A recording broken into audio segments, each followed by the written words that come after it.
Hello everybody, welcome back to the channel. You're listening to The Freed Feminine, where we dive into all things womanhood, lifestyle, and lessons learned along the way. I'm Alyssa, your host and creator.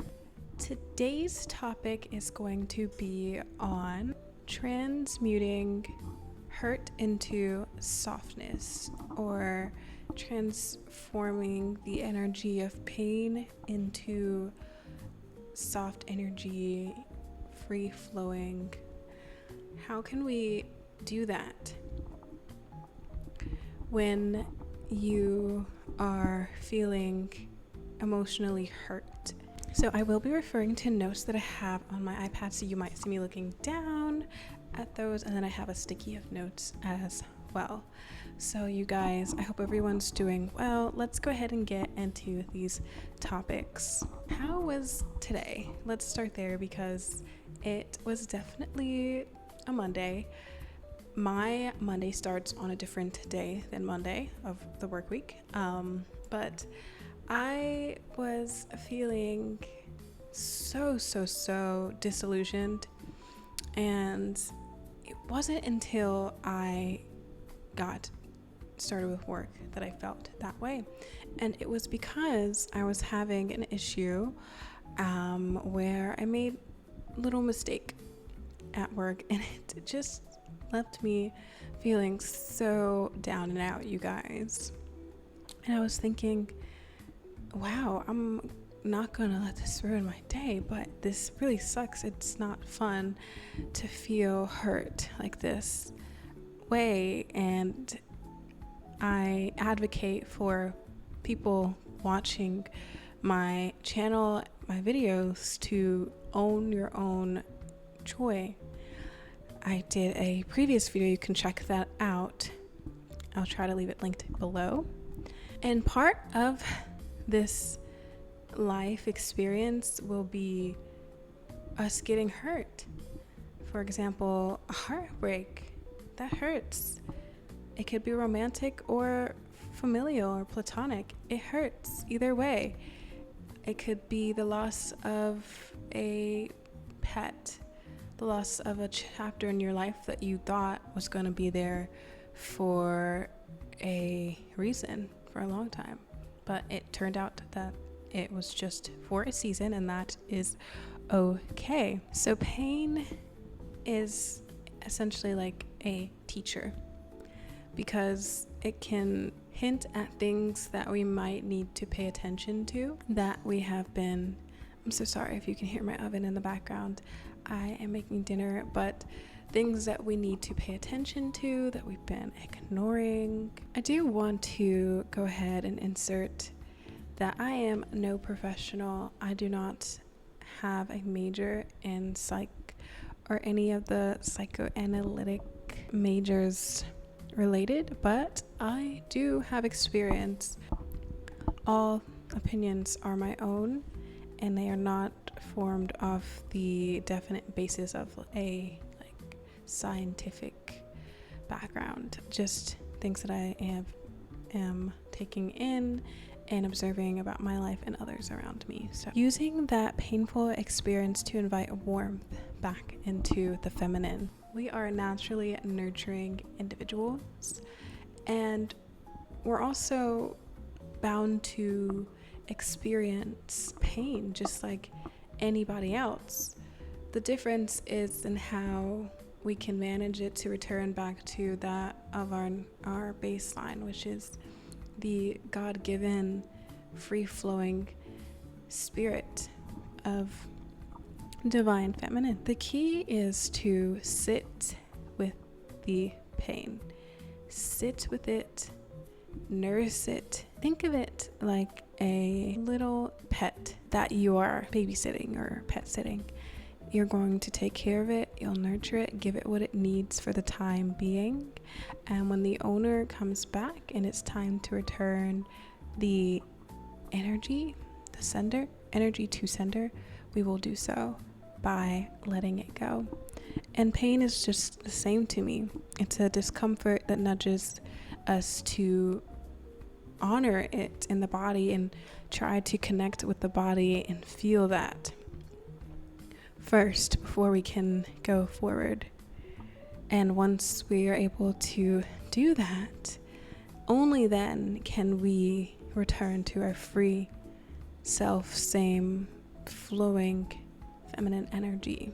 Something that I like to do that I find has helped me when I feel that way is going for a walk. It has really changed my outlook on just the simple things in life like that.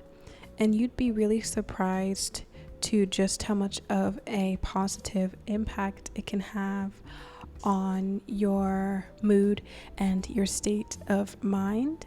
I mean, I remember when I was last year or so, and I was really going through it, y'all. I talked about some of that on the channel. Those videos are no longer available for personal reasons, and I went in a bit of a rebrand direction, so I decided those videos did not suit the direction that I want to take the channel at this time. In that moment, all that I had was my dog and a walkable trail, area, and I would just take charge of my peace of mind, and when I didn't know what else to do, we would go for a walk. And so it became a regular thing.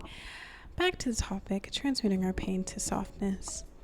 So yoga, or just stretching, because we don't have to coin a term to simply stretching the body, releasing any emotions that could be stored as pain in the body. Aches are calling attention to us to look into it, to pay attention to it. It's calling out for our TLC. It's calling out for us to say, hey, look, there's something wrong here. I remember seeing, and I don't know if this is scientifically correct to say, but when there's an issue within the body, oftentimes what you'll find is the mind, there's something happening there that might be also contributing to it. This is so unrelated to obviously like psychological things or any mental illness. This is all those things aside, so that is not related to what I'm talking about, but just simply like everyday sadness or pain. What you'll find is that sometimes you become sick from if you hold on to it too much, it will make you sick. So that's another reason to let it go and return back to our free-flowing state, which is the divine feminine. And when we are releasing, we are flowing.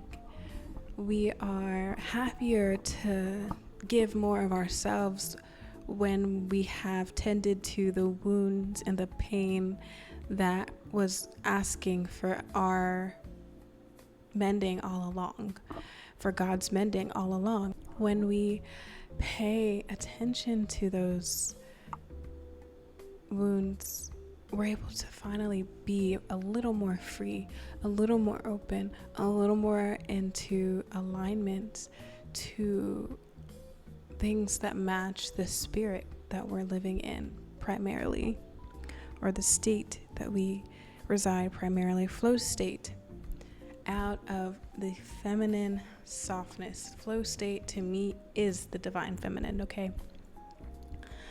If you don't know what that is, basically it is the most calm state of mind you can be in. Some say that it's first thing in the morning, others say it's right in the evening as we wind down. I personally think it may vary depending on the individual and their lifestyle. You know, some people may hit the ground running at 5 a.m., so it's not necessarily a flow state for them. Maybe the evening is better fitting.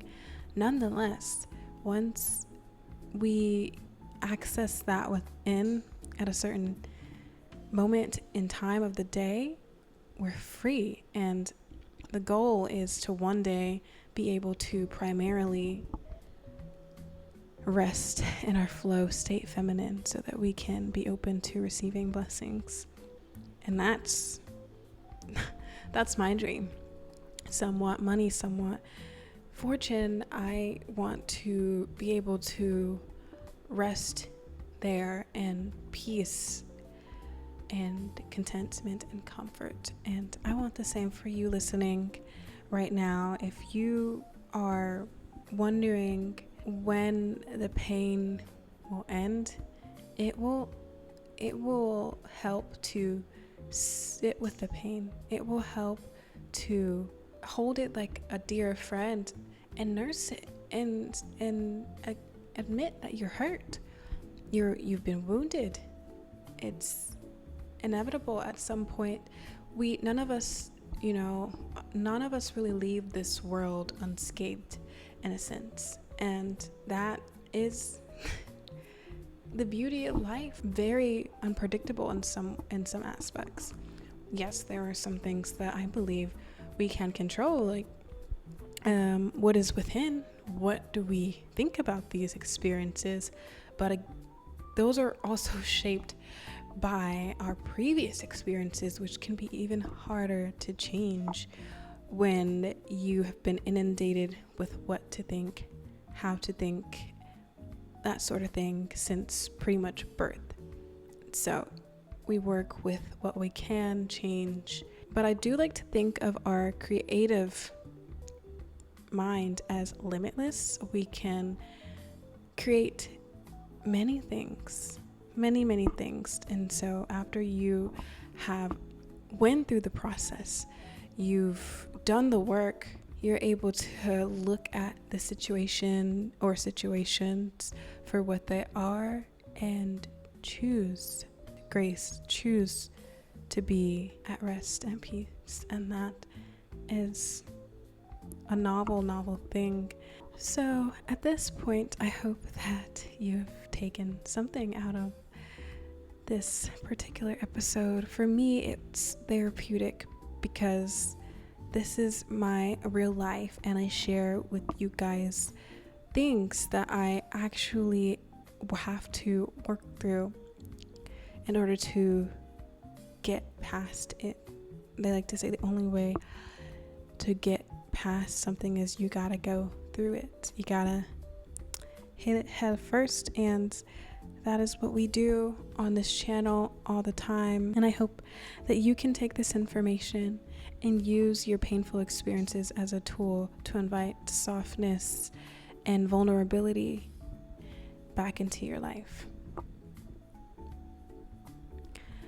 As we close, I just would like to encourage anyone who was or is feeling low at the moment to carve out some time for yourself. What does this look like? Maybe you need to go take a warm bath with some bubbles and your favorite glass of wine.